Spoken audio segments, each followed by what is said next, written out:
इंसान वो जानवर है जो हर चीज खा जाता है, ऐसा है जानवर। और भी कई सारे ऐसे जानवर है नहीं है इंसान नालों वध नहीं कोई भी। इंसान बड़ा जालिम जानवर है मेरे तो अलावा सारे।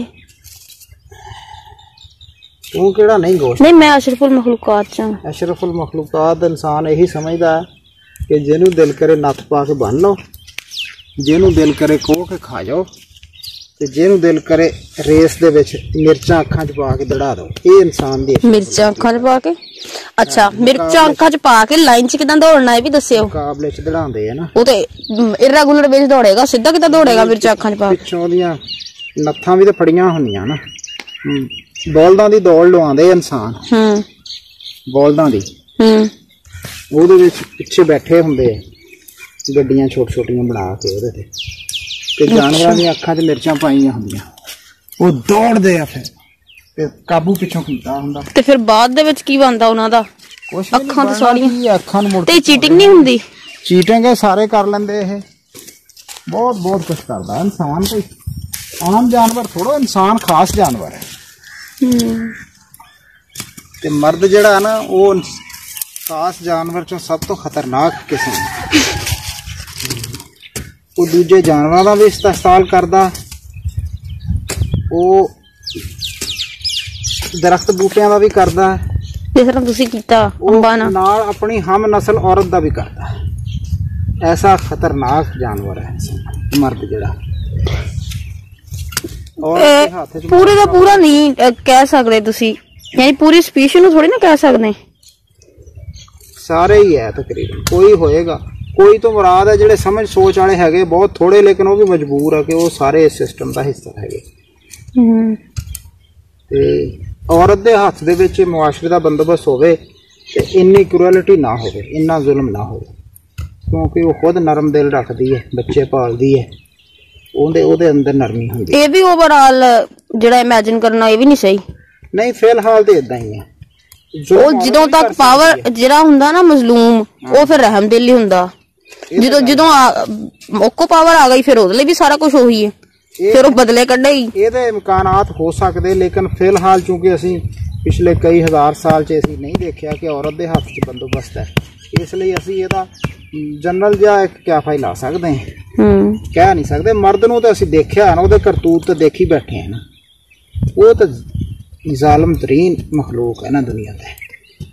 ਐਵੇਂ ਸ਼ੇਰ ਨੂੰ ਤੇ ਚੀਤੇ ਨੂੰ ਤੇ ਹਾਥੀ ਨੂੰ ਤੇ ਬਘਿਆੜ ਨੂੰ ਇਨਸਾਨ ਕਹਿੰਦਾ, ਕੁੱਤੇ ਨੂੰ ਕਹਿੰਦਾ ਬੜਾ ਇਹ ਤਾਂ ਉਹ ਹੈ, ਤੇ ਆਪ ਇਹਨਾਂ ਸਾਡਾ ਕੁੱਤਾ ਸਾਰਿਆਂ ਤੋਂ ਸ਼ਰੀਫ, ਸਾਰਿਆਂ ਤੋਂ ਵੱਡਾ ਜਿਹੜਾ ਨਾ ਜਾਨਵਰ ਤੇ ਸਭ ਤੋਂ ਵੱਡਾ ਇਹ ਮਰਦ ਹੈ ਦੁਨੀਆ ਦਾ।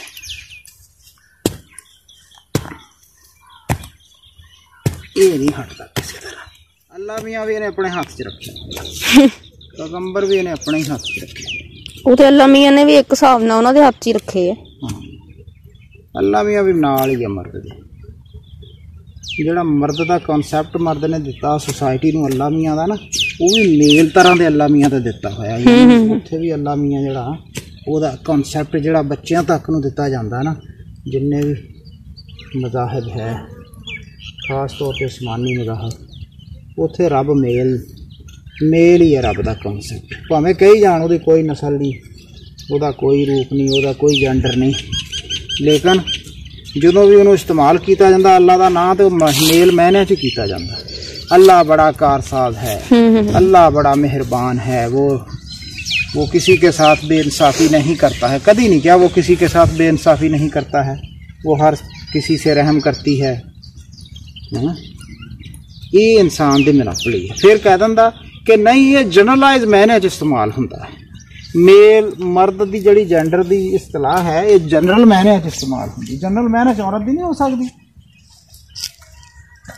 सब अपनी मोनोपोली है इंसान की, मर्द की सारी मोनोपोली है। ये गल सही है भी औरत के हाथ च होवे तो फिर की होवे, लेकिन चलो औरत के हाथ च दे के देखो, जो होगा फिर कह लांगे। इस वास्ते मैं तो बई अपनी बीवी का बहुत करदा, बराबर वो काम करदा। अज उन्हें पट्ठे वड्डे मैं गुआ चुकिया, ठीक है जी, ਹਾਂ ਚੁੱਕਿਆ ਘੱਟ ਤੇ ਦਿਖਾਇਆ ਇਹ ਬਹੁਤਾ। ਹੈ ਕਿ ਉਹਨੇ 8 ਫੇਰੇ ਲਾਏ ਆ ਤੇ ਮੈਂ 6 ਲਾਏ ਹੋਣਗੇ, 6 ਤਾਂ ਮੈਂ ਵੀ ਲਾਏ ਗੋਹੇ ਦੇ ਵਾਸਤੇ। ਇਹ ਚੀਜ਼ ਹੈ। ਆਉਣ ਵਾਲਾ ਵਕਤ ਦੇਖੋ ਹੁਣ ਕਿਹਦਾ। ਜੇ ਤਾਂ ਮਰਦ ਨੇ ਮੰਨ ਲਿਆ, ਬਹੁਤ ਸਾਰੀਆਂ ਚੀਜ਼ਾਂ ਤੋਂ ਮੰਨਦਾ ਨਹੀਂ ਨਾ, ਤੇ ਫਿਰ ਮੁਸ਼ਤਰਕਾ ਹੋ ਸਕਦਾ, ਹੋਣਾ ਵੀ ਚਾਹੀਦਾ।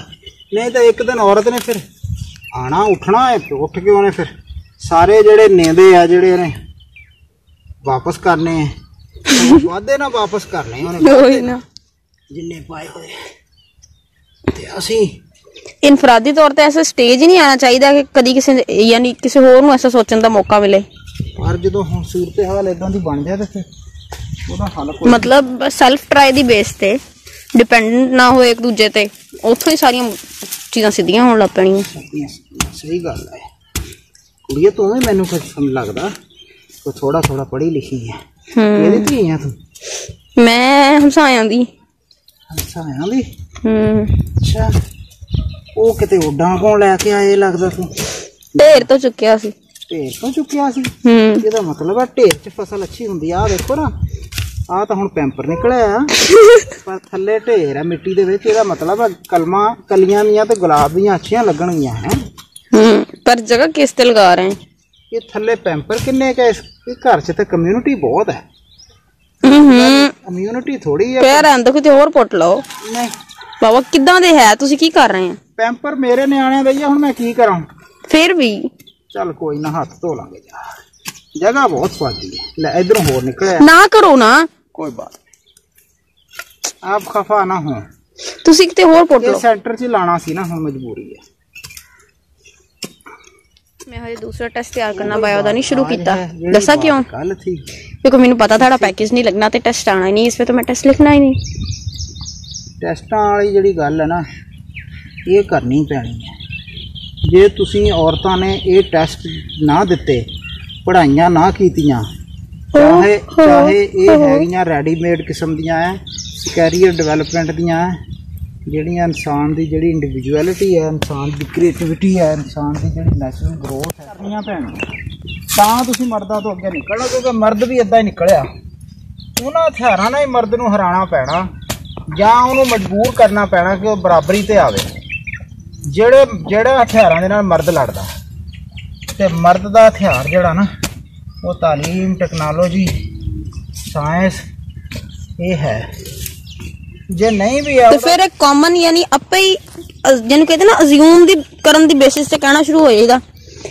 आम तौर ते ज्यादा ज़हीन हुंदे मर्द औरतां तो। नहीं ये तो एवं ही ना सर यूसुफ उदन आप कलम खुद कह रहे सी, मैनू गुस्सा बड़ा आया। ਉਹ तो सारे नाल कह रहे हाँ हाँ इदां ही हुंदा इदां ही हुंदा इदां ही है। इदां हुंदा नहीं है। बस वो मर्द नूं भी असल च बड़े धोखे है। जरूरी नहीं है कि मर्द चलाक, हर मर्द चलाक होवे। ਤੇ ਚਲਾਕ ਤਾਂ ਜਿਹੜੇ ਹੈਗੇ ਉਹ ਹੁੰਦੇ ਹੀ ਆ। ਮਰਦ ਆਪ ਧੋਖੇ ਜਾਂ ਉਹਨੂੰ ਪਤਾ ਹੀ ਨਹੀਂ। ਜਿਨ੍ਹਾਂ ਨੂੰ ਪਤਾ ਲੱਗ ਗਿਆ ਹੋਇਆ ਉਹ ਪਹਿਲੇ ਗੱਲ ਕਰਦੇ, ਬਰਾਬਰੀ ਦੀ ਗੱਲ ਕਰਦੇ। ਗੱਲ ਕਰਨੀ ਸੌਖੀ ਹੈ, ਪਹਿਲੇ ਤਾਂ ਉਹਨੂੰ ਸਮਝਣਾ ਬੜਾ ਔਖਾ, ਮੰਨਣਾ ਬੜਾ ਔਖਾ, ਕਿਉਂਕਿ ਪੜ੍ਹਾਇਆ ਲਿਖਾਇਆ ਜੋ ਕੁਛ ਗਿਆ ਉਹ ਬਹੁਤ ਉਲਟ ਪੁਲਟ ਹੈ।